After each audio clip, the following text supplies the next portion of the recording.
स्वर्गीय चौधरी श्री ब्रह्म प्रकाश जी जो कि दिल्ली के प्रथम मुख्यमंत्री रहे, उनकी 106वें बर्थ एनिवर्सरी पर राष्ट्रीय पिछड़ा वर्ग अनुसूचित जाति जनजाति एवं अल्पसंख्यक महासंघ ने एक प्रोग्राम आयोजित किया।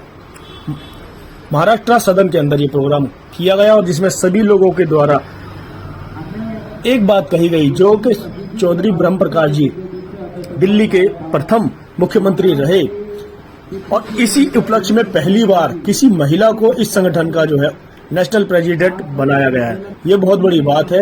उनका नाम है गीता श्रीनिवासन और गीता श्रीनिवासन क्योंकि लगातार इस मुहिम से जुड़ी रही है, इनके साथ काम किया है और आने वाले समय में जिस तरीके से महिलाओं की भागीदारी बढ़ाने की जो बात की जा रही है वो बड़ी काबिल तारीफ है। और गीता श्रीनिवासन जी ने खुद एक बात कही कि महिलाओं के लिए जो उपलब्धता होनी चाहिए 50% की भागीदारी, वो सबसे पहले जो है इस आयोग में आपको देखने को मिलेगी। ये काबिल तारीफ है। और यहाँ पर जो भी लोग मौजूद हैं उनमें मुख्यतः H Swarna Kumar working president, Buddha Sen Patel x MP central minister. ये कुछ करना चाहिए। जो देश की तमाम सारी समितियां हैं, देश की जो तमाम सारी संस्थाएं हैं, वहाँ ओबीसी की कोई भागीदारी नहीं है। आज की तारीख में आजादी का 75 साल बीत गया, लेकिन ओबीसी की कोई भागीदारी नहीं है। धन्य है परम पूज्य बाबा साहब अम्बेडकर, जिन्होंने हमें संविधान में प्रावधान तो कर गए और उस प्रावधान की वजह से 27% पिछड़े वर्ग के लोगों को मिल रहा है, लेकिन पिछड़े वर्ग के लोग इकट्ठे होकर ऐसी लड़ाई नहीं लड़े कि उन्हें अपना पूरा हिस्सा मिल जाए। तो ये जो संगठन है, ये संगठन ये चाहता है कि जो हमारे लोगों को जो भागीदारी नहीं मिल रही है, जो बाबा साहब अम्बेडकर जो रिजर्वेशन देके गए हैं, वो रिजर्वेशन हर डिपार्टमेंट में लागू होना चाहिए। ये हमारे संगठन का लक्ष्य है। लेकिन हम लोग इकट्ठे न होने की वजह से हमारा जो दिया हुआ संविधान का अधिकार है वो नहीं मिल पाया। और आज की तारीख में तो संविधान बदलने की बात कह रहे हैं कि जो 400, 1500 वर्ष पहले जो सामाजिक व्यवस्था थी, जो मनुस्मृति का काला कानून था, उसकी कुछ पंक्तियां लाना चाहते हैं और वो स्थिति आ जाएगी तो संविधान का कोई मतलब नहीं होगा जब संविधान में परिवर्तन हो जाएगा।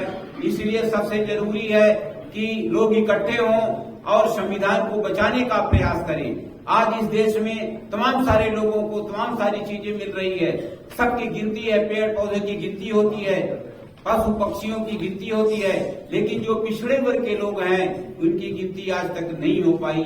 आखिर वजह क्या है?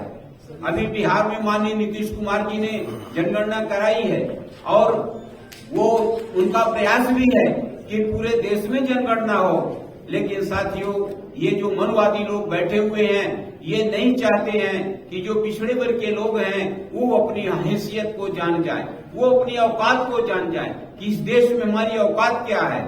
और जिस दिन हमारे पिछड़े वर्ग के लोगों को अपनी ताकत का पता चल जाएगा कि हमारी ये ताकत है, वो निश्चित है कि इकट्ठे होकर ले लेंगे।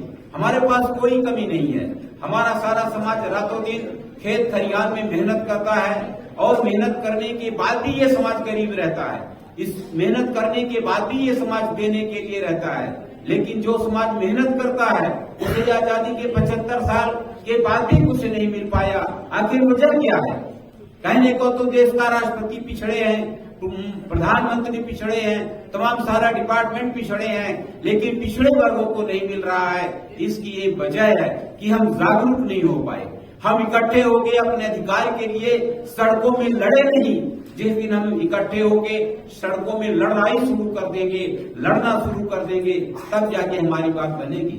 यहाँ का तो प्रधानमंत्री पिछड़े वर्ग के हैं, कहते हैं हम पिछड़े हैं और पिछड़े के नाम पे आप 10 साल से वोट मांग रहे हैं, लेकिन इस 10 साल के बीच में उन्होंने पार्लियामेंट में पिछड़े वर्गों को कुछ देने के लिए नाम नहीं लिया। ये कैसा पिछड़ा है? ये कैसी बात है? ये दोहरी मानसिकता है। एक तरफ आप संविधान बदलने की बात करते हो, दूसरी तरफ पिछड़े वर्ग के लोगों का कभी पार्लियामेंट में नाम नहीं लिए, पार्लियामेंट से कुछ दिए नहीं, बल्कि जिन लोगों ने नहीं मांगा उन्हें आप 10% उनकी संख्या के बराबर उन्हें रिजर्वेशन दे दिए। लेकिन जिन लोगों ने वोट दिया उनका आपने नाम नहीं लिया। इसलिए साथियों, सबसे बड़ी बात है कि परम पूज्य बाबा साहब अम्बेडकर ने हमें वोट का अधिकार दिया और हम वोट ऐसे लोगों को दे देते हैं जो आजादी के 75 साल के बाद भी हमारा हिस्सा नहीं दिए।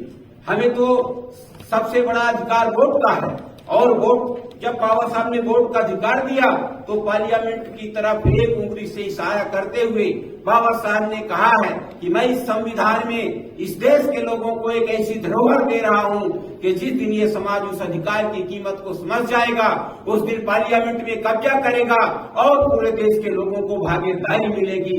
लेकिन अभी तक ऐसा नहीं हुआ। इसलिए साथियों, चौधरी प्रेम प्रकाश जी ने एक सपना देखा था। उनको सपना भी इसलिए जगा कि वो मुख्यमंत्री रहे, लेकिन पिछड़े वर्ग अनुसूचित जाति जनजाति के लिए कुछ नहीं हो पाया। वो कृषि मंत्री रहे, लेकिन देखे कुछ नहीं हो पाया। तब उन्होंने ये संगठन बनाया कि एक ऐसा संगठन बनाओ जिसकी वजह से समाज के लोगों को कुछ दिया जा सके। आज हम सारे लोग किसान हैं, खेत खलिहान में काम करते हैं और किसान की तो वो हालत है, हम भी किसान हैं, लेकिन जो आदमी खेत में काम करता है वो तो कर्ज में जन्म लेता है, कर्ज में उसके बच्चे पलते और पुसते हैं और कर्ज में ही वो बूढ़ा बाप मर जाता है। लेकिन किसान को कुछ नहीं मिलता, सिर्फ गरीबी के अलावा, सिर्फ मजबूरी के अलावा, सिर्फ परेशानी के अलावा। गांव में किसान भाई रहते हैं, उनके बच्चों की पढ़ने की कोई सुविधा नहीं है। एक तरफ सरकार कहती है कि हम ये शिक्षा लागू करेंगे, वो शिक्षा लागू करने लगे, लेकिन आजादी के 75 साल के बाद भी किसान गरीब है, किसान अशिक्षित है।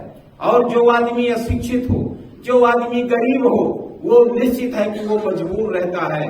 और आज 1 रुपए का राशन देके, 5 किलो 10 किलो का राशन देके और पूरे किसानों को, गरीबों को, सबको जो है तो गुमराह कर रहे हैं कि हम आपको ये दे रहे हैं, हम आपको वो दे रहे हैं। इसलिए साथियों, आप अपनी वोट की कीमत समझें और वोट उसको दें जो आपको अधिकार दे, वोट उसे दें जो आपकी कीमत को समझे। यदि आप ऐसे वोट को 75 साल से देते चले आए हैं, लोग चुनाव के टाइम में अच्छे अच्छे वादे करते हैं लेकिन बाद में मुकर जाते हैं।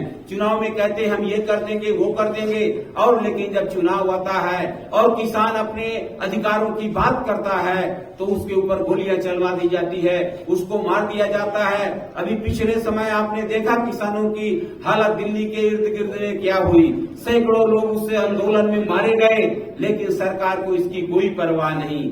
सरकार इस बात को ख्याल नहीं करती है। सरकार जानती है कि मैं किसानों को गरीब बना के रखा हूँ, मैं किसानों को अनपढ़ बना के रखा हूँ, तो गरीब और अनपढ़ जाएगा कहाँ, हमें वोट करेगा। वो अनपढ़ आदमी है, वो संविधान को तो जानेगा नहीं। बाबा साहब अम्बेडकर ने तो इतना आपको साहित्य दे दिया है, अधिकार दे दिया है, संविधान दे दिया है कि जिस दिन आप उस ये पहली महिला अध्यक्ष का हो, केरल का हो, राजस्थान का हो या पूरे इंडिया के जो भी याद रखती है, इसीलिए समायोजन को एक करने के लिए पहली बार एक झांसी की रानी के रूप में हमने महिला अध्यक्ष चुनी हुई है। उन्होंने पूरी तरह से किस प्रकार इस संगठन को आज यहाँ तक लाए हैं उसकी एक एक चीज के बारे में जानकारी रखती है। अभी आप आदरणीय हमारे जितने भी संगठन बने थे उसके रूप में हमने अभी आपके चेन्नई के अंदर एक मीटिंग की थी, उसमें उन्होंने 5 जोनल अध्यक्ष बनाए। मैं सभी जोनल अध्यक्षों का हार्दिक अभिनंदन स्वागत कर रहा हूँ। श्री बुद्धसेन पटेल साहब, मिस्टर विठल राजे, एस बालाकृष्णन जी, सुब्रत मोदक जी, और सब पहली बार वर्किंग अध्यक्ष के रूप में एस कुमार जी को बनाया है, जिससे हमारे इस एनपीसी को 4 साल लगेंगे। मुझे आशा नहीं, पूर्ण विश्वास है कि राजस्थान में जितना एससी एसटी ओबीसी के साथ